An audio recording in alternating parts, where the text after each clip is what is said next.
Assalamualaikum warahmatullahi wabarakatuh. Selamat datang di kelas sejarah bersama Bu Halida. Hari ini kita akan belajar KD pertama di kelas 12, yaitu respon internasional terhadap kemerdekaan Indonesia.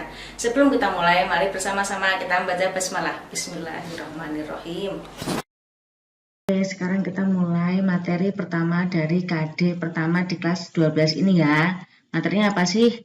Yaitu pengakuan kemerdekaan Indonesia oleh Mesir gitu ya. Nah, sebelum kita mulai materi, kita harus tahu dulu nih tujuan pembelajarannya biar nggak nyasar gitu ya, biar tahu kita hari ini mau belajar apa gitu. Nah, tujuan pembelajaran pertama adalah mengevaluasi sejarah kontemporer melalui diskusi kelompok tentang pengakuan kemerdekaan dari Mesir gitu. Kedua, mampu merekonstruksi sejarah kontemporer dunia dan mengumpulkan informasi. Mampu menyajikan hasil rekonstruksi melalui pengamatan bersama sehingga siswa mampu bekerja sama dan berkomunikasi untuk mengembangkan serta menyajikan hasil analisis dengan baik. Sekarang kita masuk ke materi ya. Nah, jadi sebelum kita mulai semua tuh, kita harus tahu dulu syarat negara itu apa sih gitu. Kenapa kok syarat negara sih Bu? Karena Indonesia itu negara baru. Jadi negara baru itu harus memenuhi syarat-syarat. Jadi sudah ada aturan-aturannya gitu. Jadi nggak bisa asal oke, aku merdeka terus jadi negara gitu, enggak ya, tapi ada syarat-syarat yang harus dipenuhi gitu. Yang pertama adalah penduduk atau rakyat gitu. Indonesia punya ya dari Sabang sampai Merauke, berarti sudah qualified atau centang gitu ya. Yang kedua ada wilayah, juga ada dari Sabang sampai Merauke, ada berbagai macam suku dan juga daerah-daerah gitu ya.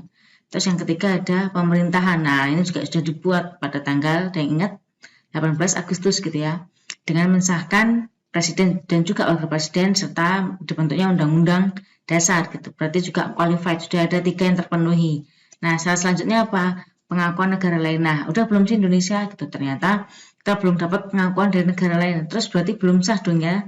Jadi suatu negara gitu. Makanya kita butuh pengakuan negara lain. Jadi nggak cuma asal oke, aku merdeka tapi nggak ada yang menganggap gitu atau nggak ada yang mengakui ya. Sama aja dong gitu kan. Jadi tetap butuh pengakuan dari negara lain. Nah, negara mana sih yang akan kita pelajari hari ini? Yaitu negara Mesir gitu.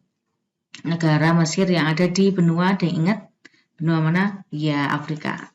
Nah, negara pertama yang mengakui kedaulatan Indonesia gitu ya, menurut beberapa sumber-sumber gitu. Terus secara de facto pada tanggal 22 Maret 1946 dan secara de jure 10 Juni 1947. Kok beda Bu gitu? Iya, de facto itu adalah kayak oke, kita mengakui bahwa ada negara ini gitu. Oke, ada negara baru di dunia ini namanya Indonesia. Oke, kita mengakui gitu.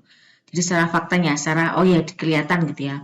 Nah, de jure ini apa sih? De jure ini adalah secara hukum-hukum internasional. Jadi nggak bisa cuma asal mengakui, harus ada hukum-hukum yang dipenuhi atau harus ada aturan-aturan yang dipenuhi. Nah, aturan-aturan itulah yang akhirnya tertuang dalam de jure ini. Jadi butuh kurang lebih 1 tahun ya untuk mendapatkan pengakuan secara de jure ini gitu. Selanjutnya adalah latar belakang. Kenapa sih kok Mesir tuh mau-maunya gitu ya mengakui Indonesia gitu? Padahal kan beda benua, jauh lagi kok mau gitu.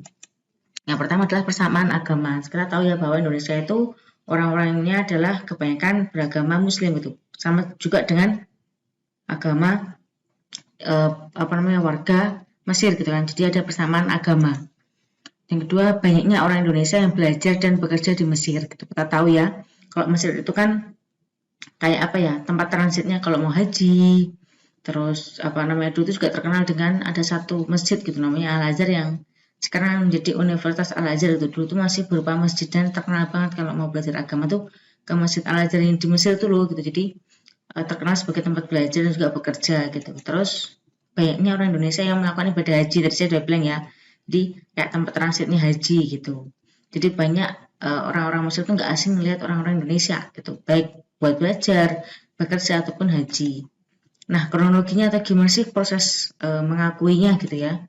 Yang pertama adalah Soekarno membentuk kabinet dan juga dubes pertama RI di Kairo gitu. Jadi kayak kok sekarang tuh dubes gitu ya. Kok dulu tuh kayak kayak utusan gitu lah, kayak ya kamu ngewakilin ya gitu, mewakili ke Mesir ya kayak gitu. Terus yang kedua, Mesir meyakinkan Suriah, Irak, Qatar, Arab Saudi mendukung Indonesia secara de jure. Jadi kayak Mesir ini tuh punya peran di Liga Arab gitu ya. Jadi kayak mendukung teman-temannya atau tetangga negara gitu ya. Ayo bantu negara baru nih di Asia Tenggara namanya Indonesia gitu. Penduduknya kebanyakan adalah Muslim gitu. Sebagai sesama Muslim yuk kita bantuin yuk. Jadi Mesir ini meyakinkan negara-negara lain agar Indonesia mendapatkan pengakuan secara de jure gitu. Jadi kalau banyak negara yang mengakui kan otomatis de jure-nya juga cepat gitu, karena kan de jure-nya tadi ya butuh pengakuan dari negara lain gitu. Terus peran mahasiswa Indonesia di Mesir, mereka menanamkan bibit kemerdekaan melalui media massa. Jadi kayak apa namanya, mahasiswa-mahasiswa yang tadi belajar, bekerja gitu ya. Di Mesir tuh mereka kayak ini loh, kita tuh sudah merdeka, ini loh merdeka tuh kayak gini loh. Lepas dari penjajahan, kita tuh merdeka, kita tuh bebas untuk menentukan apa-apa sendiri gitu. Jadi sounding gitu ya, atau kayak promosi kemerdekaan Indonesia di Mesir gitu. Delegasi pertama Indonesia yang mengunjungi Mesir adalah Bapak Suwandi, dan tujuannya adalah untuk mengucapkan terima kasih pada Liga Arab nih. Jadi karena Liga Arab lah akhirnya Indonesia punya kayak apa ya, punya kayak bantuan gitu ya, bantuan dalam hal apa, mengakui kemerdekaan Indonesia. Itu penting banget ya untuk mendapatkan status secara de jure ini.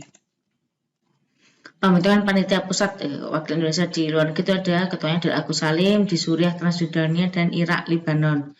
Haji Rasyid itu adalah Arab dan Yaman. Jadi kayak ini tuh kayak apa ya, perwakilan gitu, perwakilan Indonesia yang apa namanya di luar negeri gitu. Jadi di 3 negara ini adalah Agus Salim, di 2 negara ini adalah Haji Rasyid gitu. Soekarno dan Syahrir ke Mesir gitu. Ngapain? Sebagai ucapan terima kasih. Jadi setelah diwakili oleh Suwandi, Soekarno dan juga Sultan Syahrir ke Mesir untuk mengucapkan terima kasih kepada Liga Arab. Peran Mesir dalam kemerdekaan Indonesia.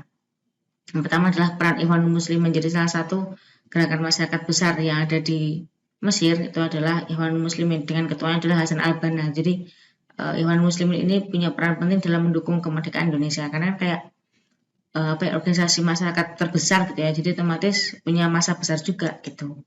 Aksi pemuda Mesir yang berdemo di Kedubes Belanda di Kairo, jadi kayak menuntut ini loh, Belanda tuh melanggar hak asasi, udah tahu Indonesia merdeka kok masih dijajah. Jadi kayak mereka tuh berdemo di depan Kedubes Belanda gitu di Kairo. Jadi itu salah satu bentuk aksi nyata gitu ya.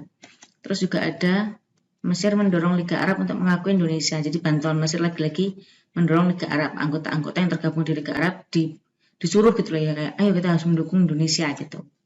Menteri Luar Negeri Mesir mengirim nota resmi ke Belanda agar Belanda menghentikan aksi Indonesia. Jadi nota resmi ini tuh salah satu apa ya, kayak perintah penting gitu dalam kenegaraan gitu.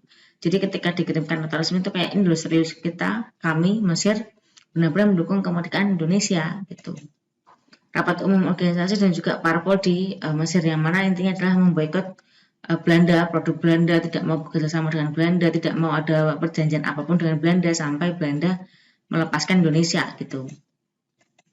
Selanjutnya ada 13 sampai 16 Maret 1947 gitu. Muhammad Abdul Mu'in selaku Konsul Jenderal Mesir datang ke Yogyakarta. Tujuannya adalah apa? Untuk menyampaikan pesan dari Liga Arab yang mendukung kemerdekaan Indonesia. Jadi kayak semangat Indonesia, kami dari Mesir mendukung Indonesia terus, kita akan membantu selagi kita mampu, kayak gitu. Itu adalah apa ya namanya, tujuan dari kedatangan Konsul Jenderal Mesir gitu. 10 Juni 1947 di tahun yang sama perjanjian persahabatan antara Indonesia dengan Mesir gitu, yaitu apa namanya, kayak pertama kali didirikanlah Kedubes gitu. Tapi kok 49 Bu ya, jadi mendirikan Kedubes itu enggak serta-merta kayak oke, kamu ke sana selesai gitu, enggak, tapi ada hal-hal yang harus dipenuhi kayak tadi kan, untuk jadi suatu negara itu ada hal-hal yang juga harus dipenuhi. Nah, gitu juga dengan yang namanya Kedubes gitu. Jadi enggak asal oke Kedubes kamu ke sana ya, enggak asal gitu, tapi juga ada aturan-aturannya.